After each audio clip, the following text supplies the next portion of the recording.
All right, when it comes to ab exercises, it can be so confusing trying to figure out what exercises to do, which ones actually work, and which ones are just completely wasting your time. There are many exercises you can do, but there are actually only 2 movements that you need to focus on when it comes to working your abs and getting the most out of your workout. Today, I'm going to explain this very simply and clear up any confusion you might have. I'm also going to give you one ab exercise that I would do if I could only ever do one exercise. This exercise here will target everything.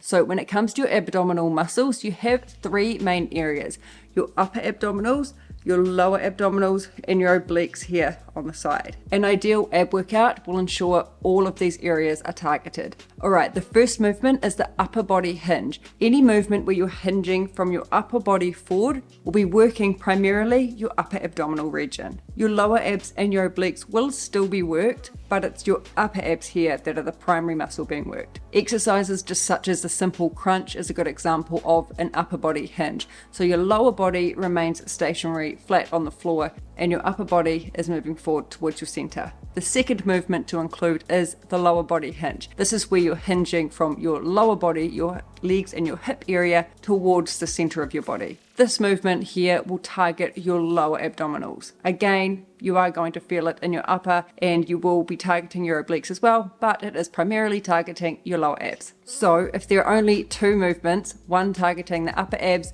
the other one targeting the lower abs, how do we work the oblique muscles here on the sides? To do this, it requires a rotation movement or a twist. This can actually be done simultaneously with an upper body or a lower body hinge. What's even better is that you can actually target all 3 areas with one exercise. And this is the exercise I would choose if I could only ever do one ab exercise. Okay, so the last point I want to make before I go ahead and show you this exercise is your technique when you're performing the movements. Without the correct technique, you're probably just wasting your time. You're either going to feel pain or you'll feel not much at all, which means you're not really working those muscles, and you're likely going to cause yourself an injury. All right, so any movement when you're lying flat on your back, whether it's a lower body hinge or an upper body hinge, you need to make sure that your lower back is pressed hard into the floor. You do this by tilting your pelvis under and contracting your abdominals really tight. Just this movement alone is working your abs. It's building strength and stability, and this is what you need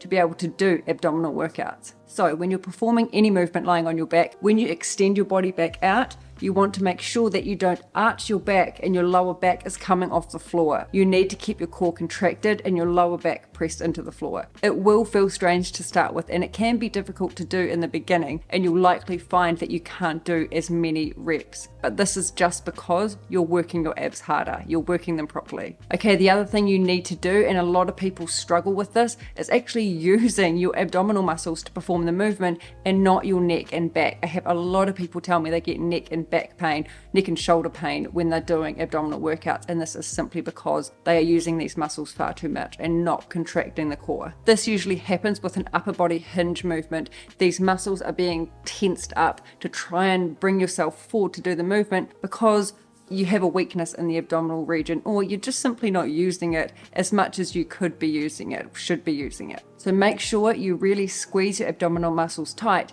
to perform the movement. Again, it will probably mean you can't do as many repetitions, but that's not a bad thing. It just means you're doing it properly and you're strengthening your core, and eventually you will be able to do more reps. Less reps is not a bad thing. Your technique is the most important thing. This is what gets you the results. All right, so now I'm going to show you this one exercise. It incorporates the upper body hinge, the lower body hinge, as well as a rotation to make sure that we're hitting these oblique muscles too. You can turn this exercise into a 5-minute workout. Do it 2 times a week. I don't work out my abs any more than that. Perform the exercise for 40 seconds followed by a 20-second rest in between. Do it 5 times. Okay, so you want to lie flat on your back, legs slightly apart, arms out above your head, stretched apart. And what you're going to do is you're going to bring one arm up to meet the opposite foot. And at the same time, you're doing an upper body crunch and twisting, rotating to the side. Okay, so you've got the hinge here from your lower body, you've got the hinge from your upper body, and you've also got the twist happening to work the oblique muscles here.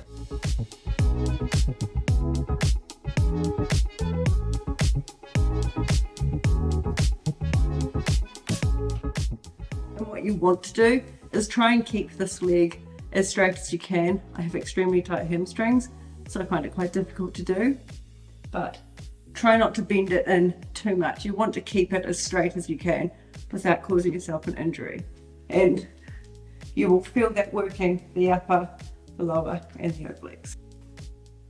All right, guys, there you go. I hope that made ab workouts and ab exercises a little clearer for you to understand, cleared up any confusion you may have had. I hope you enjoyed this video. If you have any questions, please leave me a comment. I will respond to you, and we'll see you next time.